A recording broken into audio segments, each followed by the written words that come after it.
All right, ladies and gentlemen, welcome back to the channel, guys. Today we have a Chicago Bulls video. We have some trades we're going to go through here today. But before I get into it, if you guys enjoy this video, if you wouldn't mind hitting that subscribe button if you have not already, or if you are subscribed already, a like would really help the algorithm out trying to get this video to 50 likes. But I am currently 47 subscribers away from 5,000, so I just appreciate it so much if you guys wouldn't mind hitting that button if you enjoy the video. So today we have a couple of Chicago Bulls trade ideas, and hopefully we can find at least one that makes somewhat sense. So if you guys are new to the channel, what I like doing right now in the off season is I like going through a whole bunch of different trade ideas and just kind of figuring out if it would help out the Bulls, if it wouldn't help out the Bulls, because you got the NBA draft here in 2 days. It sounds absolutely like I cannot believe the NBA draft is in 2 days. I will be live for the entirety of the NBA draft if you want to come check it out, but the NBA draft's in 2 days, man. And then immediately after that, the Bulls have important decisions to make with Tomas Satoransky and Thaddeus Young, like really important decisions due by August 1st if they're going to fully guarantee their contracts or not. They have until then to trade them or waive them. So that's really interesting. And then free agency negotiation officially opens on August 2nd. So we're getting there. It's going to be a fun offseason for just the entirety of the NBA is my guess. All right, let's take a look at this first trade. We have Kemba Walker. Now, I just don't like it. So first off, guys, I haven't looked at a single one of these trades. All right, keep that in mind. I'm not a fan of trading for Kemba Walker. So I already know whatever I see on this trade, I'm probably immediately going to say no to it because, I would almost rather have, I would rather have our worst case option be Kobe White than Kemba Walker, for just being honest. Kemba seems like it costs too much to get him, although it shouldn't, and he's on just the worst contract in NBA except for maybe John Wall. So this is the trade. Kobe White, Tomas Satoransky, and Al-Farouq Aminu. Now this would be a clear no-brainer for the Thunder. This trade actually isn't as bad as I was anticipating. What makes this trade a no-go for me immediately is that Kobe White's included and we're getting back Kemba Walker. If Kemba Walker was a shell of his old self, Kemba Walker's dropping 23 points a game, 25 points a game. You can come on over to Chicago, buddy, but he has dealt with some brutal injuries in just way too many consecutive seasons.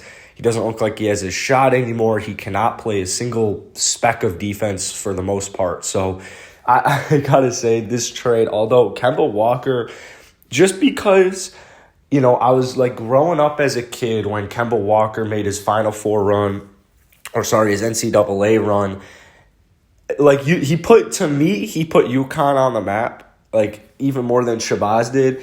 And Kemba, to me, is just what I think of when I think of UConn basketball. And, growing up here in Chicago is I don't really think of teams like UConn that much. So the fact that I associate UConn with Kemba Walker, I just love Kemba Walker. But, man, I just don't think the Bulls are the fit for him, and especially for this package. I just don't. It's not that bad of a package. It really isn't. But I would almost rather take out Kobe White and include a first-round pick. And I don't think a lot of Bulls fans will like that, but that's probably what I would end up doing. All right. This next trade is kind of a joke. I don't think we're going to talk about this trade. I can't really believe it exists. I guess the salaries match up, but this is not it at all. It's funny because it actually says the Celtics will win games if they do this trade. But this trade goes Jayson Tatum for Al-Farouq Aminu, Lauri Markkanen, and Patrick Williams. So I think it's safe to say this trade will never happen. I can't think of a world that it would, to be quite honest. Maybe if Lauri Markkanen was a 20-10, Patrick Williams was a top 5 defender in the entire NBA. I don't know. Let's move on because that just isn't getting done. All right, this next one is for Zach LaVine. I briefly read through this one and I think it's just stupid, but it's stupid because I want to see more Zach LaVine on the Chicago Bulls.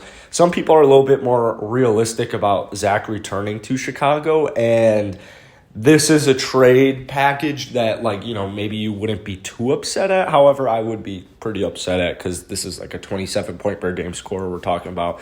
So this is with Memphis. It's Grayson Allen, Desmond Bane, D'Anthony Melton. The problem with that trade is just none of those three players interest me. None of them excite me. Like, none of them do any. Yeah, I like Desmond Bane. I like D'Anthony Melton. Honestly, screw the haters. I kind of like Grayson Allen just because he was a Duke guy and he got us a national championship. So, but then it's just none of those players are interesting to me. So it's also the 10th pick in the draft this year, 2023 first and a 2024 first round pick. So there's just several moving parts to this trade that I don't like. The three players aren't doing anything for me. And then I think most importantly, I like that 10th pick. I really like that 10th pick, but the Bulls aren't rebuilding, so they're not going to have to do that. I do like the 23rd and 24th first round pick. However, my best guess is that in 2 years, Memphis is going to be a consistent playoff team every single year. So I don't think that those first round picks are necessarily going to mean much.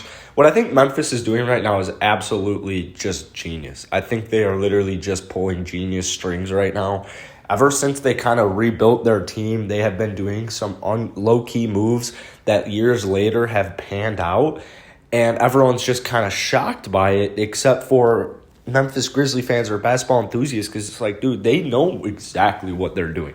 They can go out, they can use that 10th pick in this year's draft to get another young player. Now they have more dangling trade assets.